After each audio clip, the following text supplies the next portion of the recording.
معزز سامعین، جب حضرت موسیٰ علیہ السلام فرعون کے دربار میں ہدایت فرمانے کی غرض سے تشریف لے گئے اور اس نے آپ کو جادوگر کہہ کر جھٹلایا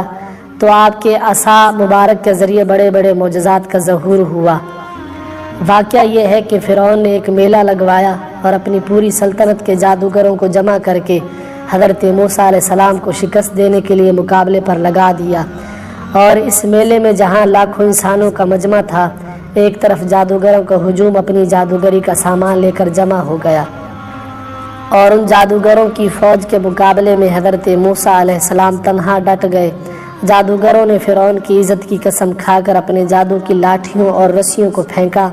تو وہ ایک دم وہ لاٹھیاں اور رسیاں سانپ بن کر پورے میدان میں ہر طرف پھنکارے مار کر دوڑنے لگیں، اور پورا مجمع خوف و ہراس میں بدحواس ہو کر ادھر ادھر بھاگنے لگا، اور فرعون اور اس کے تمام جادوگر اس کرتب کو دکھا کر اپنی فتح کے گھمنڈ اور غرور کے نشے میں بدمست ہو گئے اور خوشی سے تالیاں بجا بجا کر اپنی مسرت کا اظہار کرنے لگے۔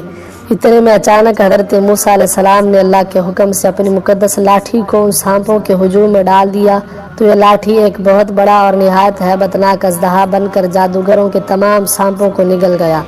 یہ معجزہ دے کر تمام جادوگر اپنی شکست کا اعتراف کرتے ہوئے سجدے میں گر پڑے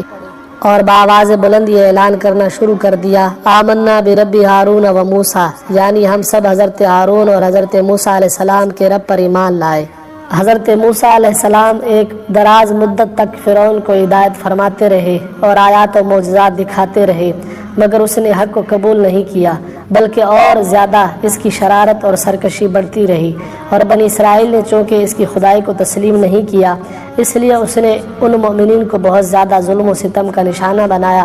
اس دوران اچانک حضرت موسیٰ علیہ السلام پر وحی اتری کہ آپ اپنی قوم بنی اسرائیل کو اپنے ساتھ لے کر رات میں مصر سے ہجرت کر جائیں۔ چنانچہ حضرت موسیٰ علیہ السلام بنی اسرائیل کو ساتھ لے کر رات میں مصر سے روانہ ہو گئے۔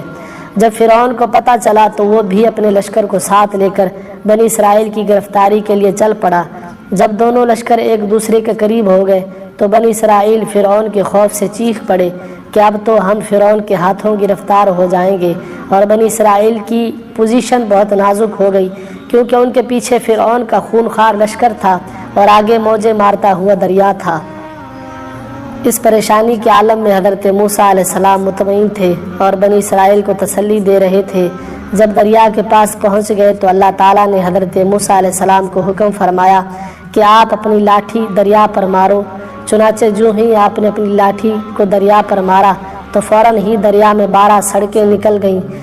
اور بنی اسرائیل ان سڑکوں پر چل کر سلامتی کے ساتھ دریا سے پار نکل گئے۔ فرعون جب دریا کے قریب پہنچا اور اس نے دریا کی سڑکوں کو دیکھا تو وہ بھی اپنے لشکر کے ساتھ ان سڑکوں پر چل پڑا، مگر جب فرعون اور اس کا لشکر دریا کے بیچ میں پہنچا تو اچانک دریا موجیں مارنے لگا اور سب سڑکیں ختم ہو گئیں اور فرعون اپنے لشکر سمیت غرق ہو گئے۔ اس واقعے کا ذکر اللہ تعالیٰ نے قرآن مجید فرقان حمید کے پارہ نمبر 19 سورہ شعراء میں فرمایا ہے۔ پھر جب آمنا سامنا ہوا دونوں گروہوں کا، موسیٰ والوں نے کہا ہم کو انہوں نے آ لیا۔ موسیٰ نے فرمایا یوں نہیں، بے شک میرا رب میرے ساتھ ہے، وہ مجھے اب راہ دیتا ہے۔ تو ہم نے موسیٰ کو وحی فرمائی کہ دریا پر اپنا عصا مارو، تو جبھی دریا پھٹ گیا تو ہر حصہ ہو گیا جیسے بڑا پہاڑ، اور وہاں قریب لائے ہم دوسروں کو، اور ہم نے بچا لیا موسیٰ اور اس کے سب ساتھ والوں کو، پھر دوسروں کو ڈبو دیا۔ بے شک اس میں ضرور نشانی ہے، اور ان میں اکثر مسلمان نہ تھے۔ معزز سامعین، یہ حضرت موسیٰ علیہ السلام کی مقدس لاٹھی کے ذریعے ظاہر ہونے والے عظیم معجزات ہیں جن کو قرآن کریم نے مختلف الفاظ اور متعدد عنوانوں کے ساتھ بار بار بیان فرما کر لوگوں کے لیے عبرت اور ہدایت کا سامان بنا دیا۔ اللہ تعالی ہم سب کو قرآن پڑھنے، سمجھنے اور اس پر عمل کرنے کی توفیق عطا